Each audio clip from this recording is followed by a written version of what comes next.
Okay, so I had to split that up. We're gonna move into our lower body now. We have 4 exercises. The Smith bar does need to be down. We have, like I said, 4 exercises. The first exercise we're gonna do twice, second exercise we're gonna do twice, third exercise we're gonna do twice, and then fourth exercise we're gonna do twice. Exercise 1 is a contralateral split squat. So you're gonna rack the cable with one arm.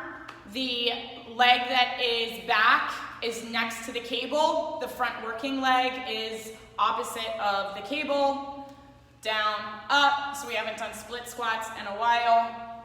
30 seconds on, 15-second rest, and then they're gonna do the same side again. Then they will switch sides, grab the cable, inside leg is back, 30 seconds here, 15 seconds rest, 30 seconds again. Exercise number 2 is our TRX jump squat. So we're gonna use these TRX, and we're really just going to jump as quickly as we can. Squat form, tight core, shoulders back, keep that chest up. If jumping is not in the cards for them, then try and have them do quick squats. 30 on, 15 off, 2 times. Then they're gonna move into their Smith bar deadlift. Their shins are close to the bar, hands no wider than shoulder width apart. Make sure they have that tight core for flat back. Pull their shoulder blades together. Hinge and snap your hips.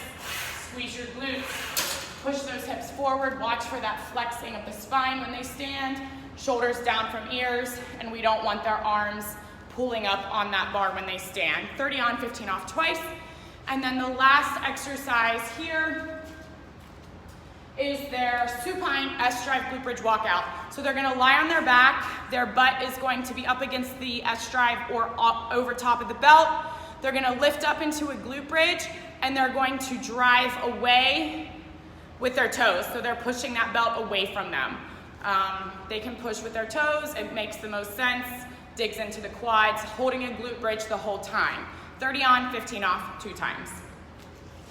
So for the lower body series, we have one arm racked, contralateral split squats, 2 times on one side, 2 times on the other side, TRX jump squats or squat 2 times, Smith bar deadlift 2 times, and then the supine S-drive walkout 2 times. Everything's 30 on, 15 off. Then we're gonna move into our next upper body series, which is for our back.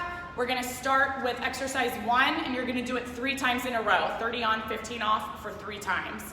It is a bent over row. I kinda like the way that Asher coached this last week.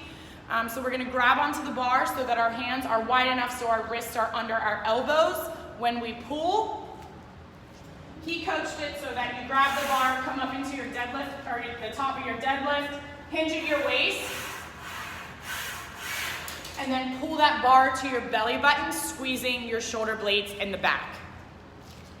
Exercise number 2 is an iso alternating high to low band fly, or high to low reverse fly. So you're gonna grab a band, it's going to be on the upper part of the S-drive. We're iso alternating down by our hips.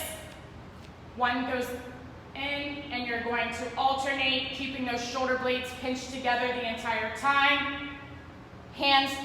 Arms are straight with your hands down by your hips. On the inward motion, you're gonna pull your hand up to your shoulder height, and then back down, and continuously squeezing those shoulder blades, always keeping it in the iso position. 3 times, 30 on, 15 off. And exercise number 3 is a fast tempo band row.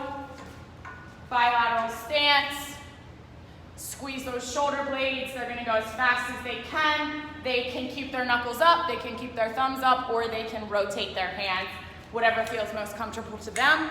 3 times, 30 on, 15 off. So you have your bent over row, you have your iso alternating reverse fly, where their hands come to their shoulders and are starting at their hips. And then we have the fast tempo band row. From there, I have a new move in here. So So the client can use the Smith bar or they can do the push-ups on the floor. I can do a normal push-up, but I really like doing my push-ups on the Smith bar because we're gonna add some plyo to it. So they're going to start in the push-up position. They're gonna drop their chest to the bar and push away, catch themselves and push away. Exhale as they push. I thought it might be a little tough on my wrists, my elbows, or my shoulders, but for me, it was okay.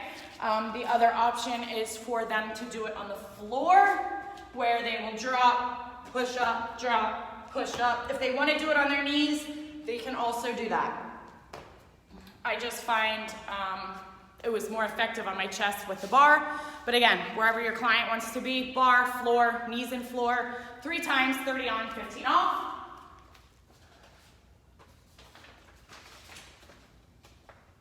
Exercise number 2, they can put the bar back up, or they can just drop it back down if you don't want to interrupt the circuit, so that we can keep burning that chest out. Low to high fly, bilateral stance, that's way too heavy. We're gonna go bilateral, start in iso, alternate that low to high fly. 30 on, 15 off 3 times. And then lastly is a fast tempo chest press.